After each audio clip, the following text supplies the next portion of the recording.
Hello friends, welcome to my channel. ఈరోజు recipe వచ్చేసి కాకరకాయలు చేదు లేకుండా బాగా టేస్టీగా ఉండేలా ఫ్రై ఎలా చేసుకోవాలో చూపిస్తానండి. దీనికోసం ఒక హాఫ్ కిలో కాకరకాయలు తీసుకొని, చూడండి లేత కాకరకాయలు తీసుకున్నాను. ఒక గిన్నె తీసుకొని అందులో ఒక స్పూన్ పసుపు వేసుకొని, ఒక స్పూన్ ఉప్పు వేసుకొని పక్కకు పెట్టుకోండి. స్టవ్ మీద ఒక చిన్న ప్యాన్ పెట్టుకొని అందులో ఒక 3 స్పూన్ల పల్లీలు వేసుకోండి. లో ఫ్లేమ్లో పెట్టి మసాలాలు మొత్తం వేయించుకోండి. పల్లీలు లో ఫ్లేమ్లో పెట్టి జాగ్రత్తగా వేయించుకోండి.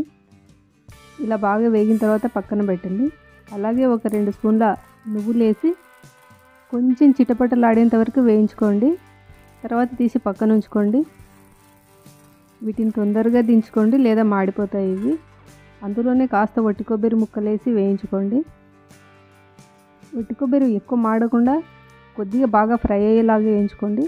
తర్వాత తీసి పక్కన ఉంచుకోండి. ఇందులోనే ఒక స్పూన్ ధనియాలు వేసుకోండి. ఒక 5 లవంగాలు వేసుకోండి. కాస్త దాల్చిన చెక్క వేసుకోండి, ఎక్కువ వద్దు, కొద్దిగా వేసుకోండి చాలు. ఇంకా వీటిని మెల్లిగా ఫ్రై చేసుకోండి. ఈ ధనియాలు ఇవి తీసి పక్కన ఉంచుకొని ఇదే స్టవ్ మీద కాకరకాయలు ఉడికించుకుందామండి.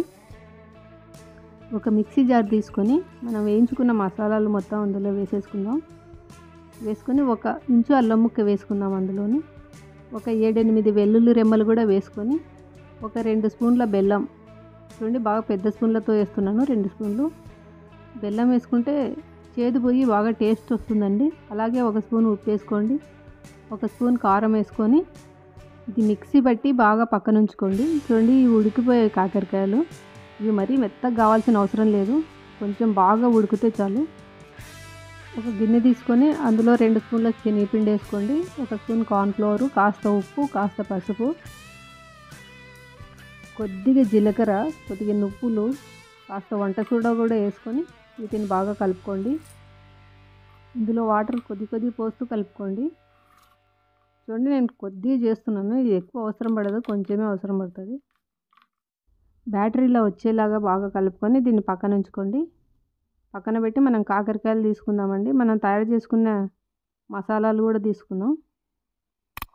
ఇలా మధ్యలో చీల్చి ఈ కాకరకాయని ఇందులో మసాలా నింపుకోండి. ముదురు కాకరకాయలు అయితే అందులో విత్తనాలు మొత్తం తీసేసి ఇలా నింపేసుకోండి. లేతగా ఉంటే విత్తనాలు తీయాల్సిన అవసరం లేదు. చూడండి ఇలా అన్నీ ఒకదాని తర్వాత ఒకటి అలాగే చీల్చుకొని బాగా ఫుల్గా నింపేసుకోండి. మసాలాని బాగా నింపేసుకొని ఇలా పక్కన పెట్టేసుకోండి. అన్నీ అలాగే నింపేసుకోండి. నేను ఒక 2-3 చూపిస్తున్నాను. మీరు ఉన్న కాకరకాయలు మొత్తం అలాగే నింపేసుకొని పక్కన పెట్టేసేయండి. అన్నీ ఇలాగ రెడీగా అయిన తర్వాత ఇవి పక్కన పెట్టేసి స్టవ్ మీద బాలబెట్టి అందులో 1 కప్పు ఆయిల్ పోసుకోండి. ఆయిల్ పోసుకున్న తర్వాత మనం తయారు చేసి పెట్టుకున్న బ్యాటర్ని ఆ గ్యాప్లో పట్టించి, చూడండి ఇలా గ్యాప్లో పట్టించి మసాలా బయటికి రాకుండా మొత్తం పట్టించేసి వేసేయండి. అంతే, మసాలా బయటికి రాదు, ఆయిల్లో బాగా ఫ్రై అవుతుంది. అందుకోసం మొత్తం అలా పట్టించేసి ఫ్రై చేసుకోండి. అలా బాగా తిప్పుతూ 4 మూలలు ఫ్రై చేసుకోండి. మామూలుగా బ్యాటర్ పెట్టకుండా కూడా ఫ్రై చేసుకోవచ్చు, కానీ ఫ్రై చేసేటప్పుడు మనం పెట్టిన మసాలా మొత్తం ఆయిల్లోకి వెళ్ళిపోతుంది, సరిగ్గా ఫ్రై అవ్వదు, అంతా ఆయిల్ ఘాట్ అయిపోతుంది, మసాలాలు కూడా మాడిపోతాయి.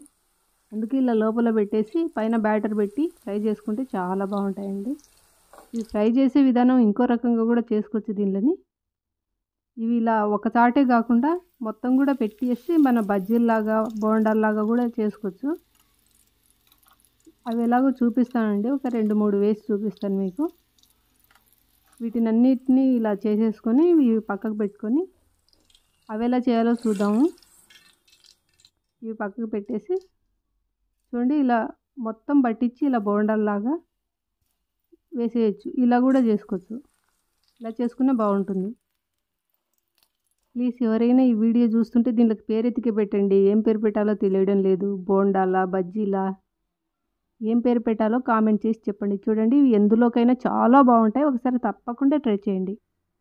వీడియో నచ్చితే ఛానల్ సబ్స్క్రైబ్ చేయండి, నోటిఫికేషన్ బెల్ ఆన్ చేసి లైక్ చేయండి, షేర్ చేయండి. Thank you for watching video.